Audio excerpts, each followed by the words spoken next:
En este tema hablaremos de los materiales de la Tierra. La Tierra, como ya se ha explicado en temas anteriores, tiene varias capas: el núcleo interior, el núcleo exterior, manto inferior, manto superior, astenosfera, la litosfera y la corteza. El hombre tiene vínculos directos con la corteza, la parte sólida donde desarrolla sus actividades. Esta corteza es subdividida en otras capas, como por ejemplo la corteza continental y la corteza oceánica, cada una con sus características individuales. La corteza continental está bien denominada sial por los elementos más abundantes, el silicio y el aluminio. Tiene una roca predominante que va a ser el granito, y la densidad para esta capa está calculada en 2.7. De la misma manera, la corteza oceánica es también denominada sima por los elementos más abundantes, el silicio y el magnesio. Tiene una roca de referencia que es denominada basalto y la densidad es mayor. En este caso, para la corteza oceánica, su densidad está calculada en 3. En la superficie tenemos una delgada capa de sedimentos, los cuales por su espesor no son relevantes en el entendido de todos los materiales que están constituidos o en el planeta Tierra. Los límites bajo los cuales se ha establecido cada una de estas capas están dados principalmente en el caso de la corteza oceánica y la corteza continental por el cambio de densidad. El investigador Conrad es el que ha identificado estos límites a partir del cambio de densidad, como ya se ha mencionado. Este límite es denominado como discordancia de Conrad. De la misma manera, el científico Mojo ha identificado el límite o la base de la corteza oceánica, principalmente por el cambio de densidad y por el cambio del estado de los materiales. Es así que este límite es denominado como discordancia de Mojo.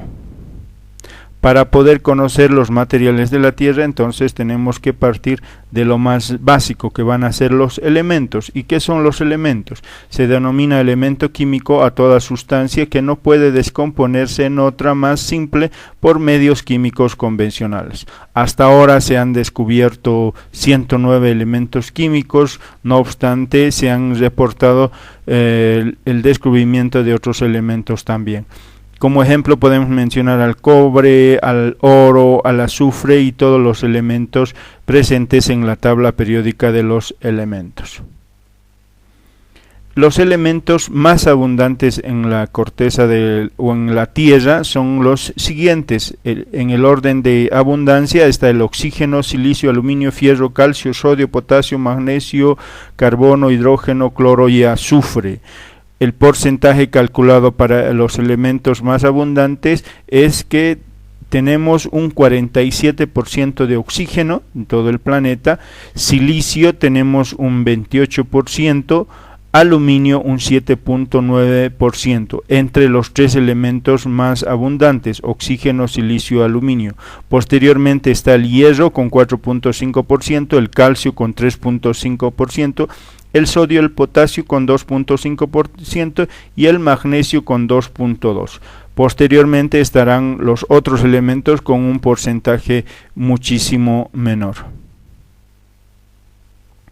Los elementos van a formar compuestos. ¿Y qué son los compuestos? En química, un compuesto es una sustancia formada por la unión de dos o más elementos de la tabla periódica en una razón fija. Una característica esencial es que los compuestos podemos expresarlos con una fórmula química. Por ejemplo, el agua compuesta por el hidrógeno y el oxígeno en una relación de 2:1, un número de átomos.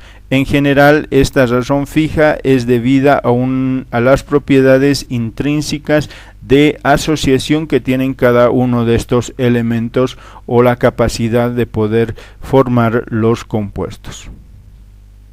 Compuesto también podemos entender que está formado por moléculas o iones con enlaces estables y no obedece a una selección humana arbitraria. Los compuestos no se pueden dividir o separar por procesos físicos, como por ejemplo la decantación, la filtración, la destilación, etc.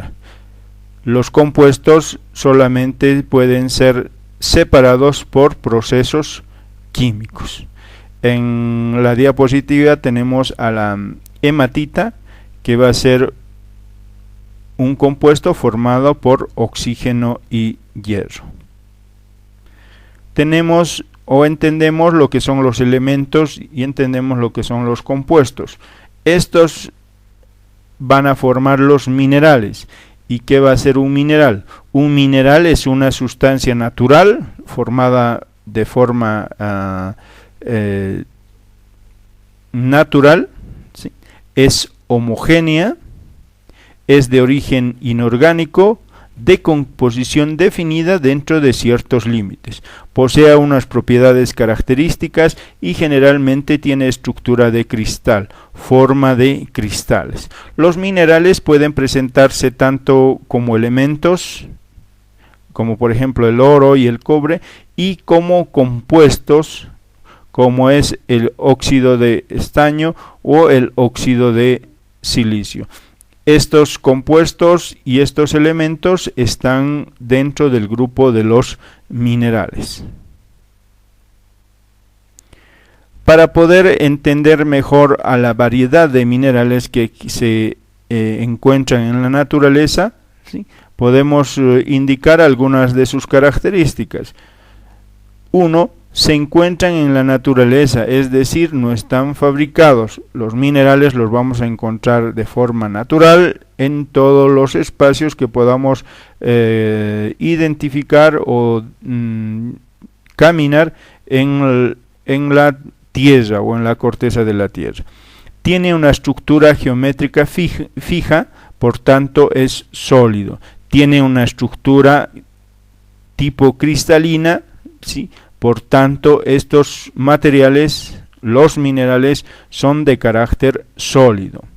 3. Es de naturaleza inorgánica. Los minerales se forman con procesos inorgánicos, por eso la concha de un molusco no es un mineral, aunque contenga minerales. Tiene una composición química fija. Los minerales tienen una composición química fija, aunque a veces pueden contener unas sustancias contaminantes que modifiquen su color. Ejemplo clásico para este proceso podemos mencionarlo al cuarzo, que con la incorporación de algunos elementos pasa a ser lo que se denominan las piedras semipreciosas, como la bolivianita o amazonita, que son cuarzos, que son óxidos de silicio, con la incorporación de algún elemento que le va a dar el cambio de tonalidad, de blanco a rosado o violeta en el caso de la amazonita, en el caso de la bolivianita, o verde en el caso de la amazonita. Los minerales se los clasifica o se los identifica a partir de determinadas propiedades. Es así que en el tema de la mineralogía, una parte muy importante es poder determinar estas propiedades de los minerales. Son constantes o cuando mucho variables dentro de límites bien definidos las propiedades de los minerales. Como por ejemplo podemos identificar a las propiedades físicas de los minerales, las propiedades ópticas de los minerales, las propiedades eléctricas de los minerales, las propiedades magnéticas de los minerales y también su composición química de los minerales. Dentro de la descripción de los minerales se tiene el hábito y el sistema de cristalización. El hábito y el sistema de cristalización no ingresan al grupo de propiedades físicas, sino son aspectos más morfológicos o de forma que se muestra el mineral hacia el exterior. Veamos qué es el hábito. El hábito es la forma natural que presentan los cristales. Cuando hablamos de hábito tenemos que buscar un cristal para poder identificar esta propiedad. Es la apariencia del cristal al crecer, es el reflejo de la estructura interna en la parte externa. Ojo, para yo poder describir el hábito de un mineral tengo que buscar un cristal aislado o un agregado cristalino. Ahí vemos un cristal de cuarzo y ahí podemos identificar su hábito o la forma como se presenta en la naturaleza estos minerales. Como ejemplo podemos mencionar el hábito fibroradiado en el mineral aragonito, el hábito filiforme en mineral de plata, el hábito acicular en el mineral actinolita o el hábito hojoso en el mineral baritina. También tenemos otros hábitos como el botroidal en la malaquita, el dendrítico en la pirolusita, masivo en la molibdemita y prismático o tabular en la cerucita. Los hábitos más frecuentes van a ser los prismáticos o los tabulares dentro de los minerales que podamos manejarlos preferentemente. Sistema de cristalización. Hemos dicho que los minerales son sólidos, ¿sí? Son cuerpos, están formados simétricamente, o sea, son cristales que se van formando y consolidando para darnos a entender la formación de los minerales. Se tiene una agrupación de los cristales se agrupan bajo criterios de simetría. Se las estudia a partir de la disciplina de la cristalografía. La cristalografía es la ciencia que nos va a estudiar con muchísimo más detalle a los cristales. Existen 32 clases de simetría dentro de la clasificación de los cristales, pero solo 6 son los que se agrupan preferentemente en los minerales. Tenemos, por ejemplo, el triclínico, monoclínico, el rómbico, el cúbico, hexagonal y tetragonal. Cada uno de los minerales tendrá su propio sistema de cristalización o las características propias bajo los cuales se van a ir formando estos cristales. Vamos a ver ahora la descripción de las propiedades físicas. Las propiedades físicas van a ser características a partir de la aplicación de un esfuerzo sobre el mineral. Yo voy a poder determinar alguna de las propiedades físicas si es que yo estoy aplicando un esfuerzo sobre el mineral. Ejemplo de estas propiedades podemos mencionar a la exfoliación, a la fractura, a la tenacidad, a la dureza y al peso específico. ¿Qué es la exfoliación? La exfoliación va a ser la capacidad del mineral en partirse, o sea, al mineral yo le aplico un esfuerzo, este se va a fracturar o se va a partir, en el caso de la exfoliación, según sus caras planas paralelas a las caras del cristal. Entonces, nosotros debemos entender que los minerales preferentemente están formados por cristales. Entonces, si yo hablo de la exfoliación, es la capacidad del mineral de partirse paralelo a las caras de los cristales. Depende de su estructura interna, sigue planos definidos, el fracturamiento o la rotura sigue planos definidos, espaciados, interplanar grande, enlaces débiles, son referencias bajo las cuales se van a dar este tipo de rotura o este tipo de fractura en los minerales. La exfoliación es una propiedad determinativa. ¿Qué significa esto? Que es una propiedad importante en la descripción de los minerales. Por el grado de perfeccionamiento de la rotura pueden ser de diferentes maneras. Nosotros acá tenemos, por decir, un cristal, el cual ha sido sometido a un esfuerzo y nos va a mostrar fragmentos paralelos a alguna cara de los cristales.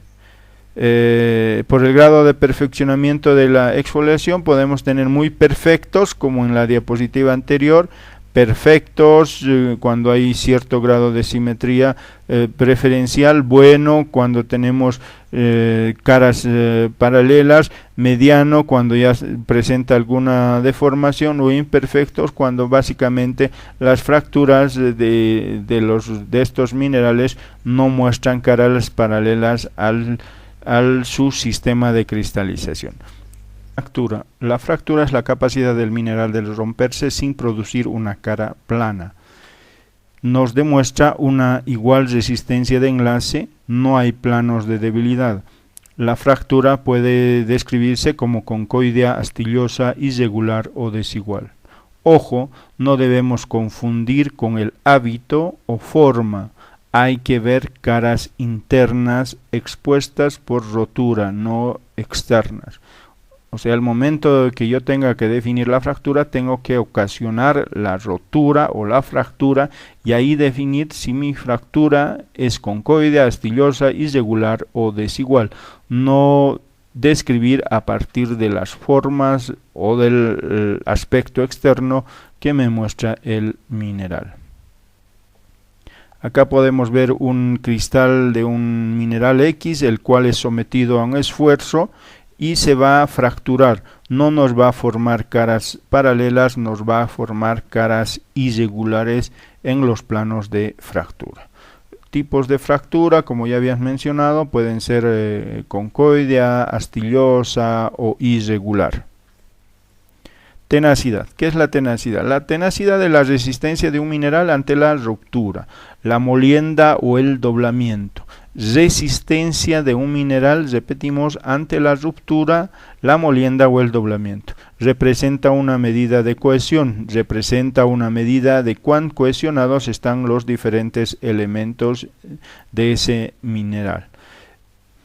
En el campo solamente podemos describir a la tenacidad como tenaz o no tenaz la muestra de nuestro mineral, según sea si se rompe fácilmente o no se rompe esta muestra o no se fractura esta muestra.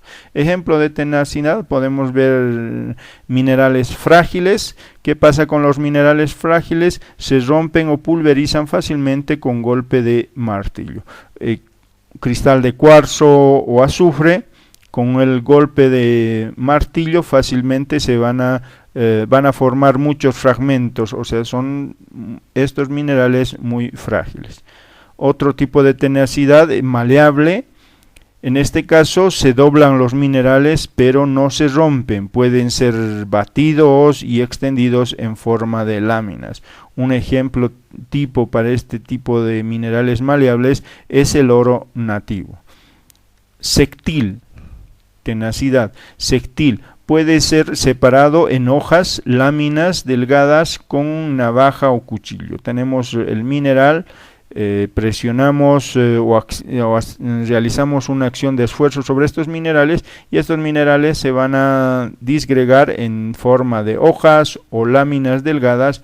A este le damos una tenacidad, una descripción de tenacidad sectil. Un ejemplo de esto son los cristales de yeso. Dúctil. No se rompe pero sí se deforma, quedando deformado puede estirarse como hilos. Entonces los minerales dúctiles ¿sí? No se van a romper, se van a deformar y se puede generar hilos con estos minerales. Ejemplo de minerales dúctiles tenemos la plata y el cobre. Flexible, hay también minerales flexibles. No se rompen estos minerales si aplicamos un esfuerzo, se doblan pero no recuperan la forma original al cesar el esfuerzo. Minerales flexibles, un ejemplo de mineral flexible sería el talco. Elásticos, hay también en minerales elásticos, no se rompen, se doblan y al cesar la fuerza recuperan la forma original. Los minerales elásticos, al cesar el esfuerzo, recuperan su forma original. Hemos visto las propiedades de exfoliación, fractura, tenacidad. Ahora vamos a ver lo referido a la dureza. ¿Qué es la dureza?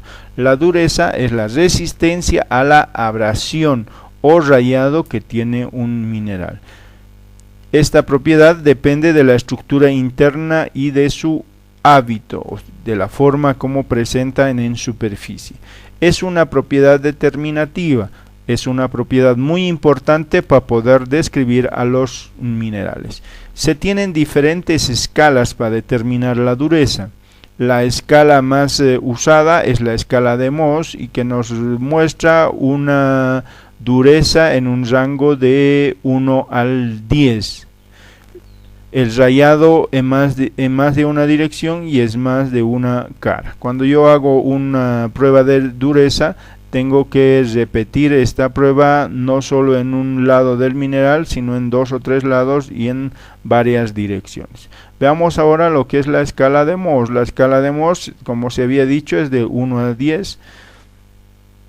O sea que los minerales mayores van a rayar a los minerales menores. El yeso va a rayar al talco, la calcita va a rayar al yeso y al talco, la fluorita va a rayar al la calcita, yeso, talco, el apatito va a rayar a la fluorita, calcita, yeso, talco, el aortoclasan va a rayar al apatito, fluorita, calcita, yeso, talco, el cuarzo va a rayar a la ortoclasa, apatito, fluorita, calcita, yeso, talco, y así sucesivamente. El mineral con mayor dureza es el diamante, y el diamante puede ser rayado solamente por el diamante. Es esta la escala de Mohs, la cual nos va a permitir determinar la dureza de los minerales. Si bien no podemos tener nosotros los 10 minerales a la mano para poder ayudarnos en determinar la dureza, se tienen algunas herramientas o algunas referencias de la dureza de otros materiales, como por ejemplo la uña. ¿Sí? La uña tiene una dureza de 2 a 2,5, o sea que fácilmente puede rayar al yeso y al talco. La llave tiene una dureza de 3.5 y una corta pluma puede llegar a una dureza de 5.5 a 6. Entonces estas son herramientas que nos ayudan a determinar la dureza de los minerales. Gravedad específica o peso específico, que básicamente es la relación numérica entre el peso de una sustancia y el peso de igual volumen de agua a 4 grados centígrados. También se denomina la gravedad específica como peso específico. La fórmula bajo la cual vamos a determinar esta propiedad simplemente es el peso de la muestra en el aire sobre el peso de la muestra en el aire menos el peso de la muestra en agua. Esta relación nos dará la gravedad o el peso específico de esta muestra, que también ingresa este dato como propiedad física de los minerales. Propiedades ópticas de los minerales. Las propiedades ópticas de los minerales podemos mencionar el brillo. El brillo depende de cómo el mineral refleja o refracta la luz en sus caras externas. Podemos tener brillos metálicos, no metálicos, vítreos, resinosos, nacarados, apelados, grasos, sedosos, resinoso, adiamantado, mate, etc. Veamos ejemplos de brillos metálicos: vítreo, adiamantado, sedoso, graso, mate. Color. El color es propiedad fácilmente observable, no diagnóstica. ¿Por qué indica que no es diagnóstica? Porque puede variar la coloración simplemente por la intensidad de la luz en el ambiente donde estás viendo esta propiedad, por la percepción de los ojos, la respuesta de los ojos ante el intervalo de la luz visible. Por eso se denomina esta propiedad como no diagnóstica. Los cristales minerales transmiten, dispersan, reflejan, refractan y o absorben la luz. También incide directamente en poder darle un color a estos minerales. Como ejemplo podemos mencionar la esmeralda, un color verde, la rodocroita, un color rosado, la azurita, un color azul. El color no es determinativo, como ya se ha mencionado. La flaurita, un color verde, la amazonita, la bolivianita tienen colores muy llamativos. Color de la raya. El color de la raya es una propiedad determinativa, o sea, es una propiedad importante en la descripción de los minerales. ¿Y cómo se determina el color de la raya? El color de la raya básicamente es el color del polvo fino obtenido al golpear, rayar el mineral. El color del polvo fino obtenido al golpear y rayar el mineral. Como vemos en la imagen, nosotros aplicamos o rayamos con la muestra del mineral sobre un azulejo. Ahí se va a crear un polvo y el color de este polvo se denomina el color de la raya. Puede coincidir o no coincidir con el mineral. Yo puedo tener un mineral claro y me va a pintar o me va a generar un color oscuro o viceversa. Por eso estamos indicando no necesariamente va a coincidir el color del mineral con el color de la raya, y es una propiedad determinativa. Otras propiedades ópticas tenemos la diafanidad. ¿Qué es la diafanidad? Es la propiedad de transmitir la luz. Así pueden ser de forma general. Tenemos los minerales opacos, o sea, la diafanidad se va a subdividir en minerales opacos y no opacos. ¿Qué es la diafanidad? La propiedad de transmitir la luz. Los opacos no dejan pasar la luz y los no opacos dejan pasar la luz parcialmente. Entre los no opacos se subdividen en dos grupos, los translúcidos y los transparentes. Los translúcidos pueden dejar pasar la luz por las esquinas, por los vértices de los cristales, y los transparentes dejan pasar la luz por el mineral. Otras propiedades especiales solo son aplicables a determinados grupos de minerales, como por ejemplo la susceptibilidad magnética en el caso de la hematita, el olor en el caso del azufre, el gusto en el caso de la halita o sal común, la doble refracción en el caso de la calcita, la conductividad eléctrica en minerales metálicos, la piezoelectricidad en el cuarzo. Clasificación de los minerales. La clasificación de los minerales, si bien las propiedades físicas son muy importantes en la descripción de los minerales, su clasificación está en función de la composición química. Son aproximadamente 2000 minerales, pero solo 25 constituyen las rocas de la corteza terrestre. Entonces, la clasificación de los minerales se da a partir de su composición química. Podemos mencionar dentro de la clasificación a las siguientes familias, 8 familias en total, que serían los elementos nativos, los sulfuros, los haluros, los óxidos, carbonatos, nitratos, boratos y sulfatos, cromatos, fosfatos y wolframatos, y los silicatos. Los silicatos es una familia muy importante porque básicamente la mayoría de los minerales o los minerales más abundantes en la corteza terrestre están formados por silicatos. Los elementos nativos, ¿qué son los elementos nativos? Son aquellos que se presentan como elementos en la naturaleza. Son aquellos minerales que se presentan como elementos en la naturaleza. Ejemplos: el oro, el cobre, el azufre, la plata, el diamante. Sulfuros. Los sulfuros son aquellos minerales en los cuales hay un elemento de referencia que va a ser el azufre. En los sulfuros, entonces, un elemento indispensable que va a formar estos minerales va a ser el azufre. Ejemplos de sulfuros: tenemos la galena, un sulfuro de plomo; la pirita, un sulfuro de hierro; la calcopirita, un sulfuro de hierro y cobre; la argentita, un sulfuro de plata; y la blenda, un sulfuro de zinc. Los sulfuros. Haluros son aquellos minerales cuyos aniones característicos son los halógenos flúor, cloro y bromo.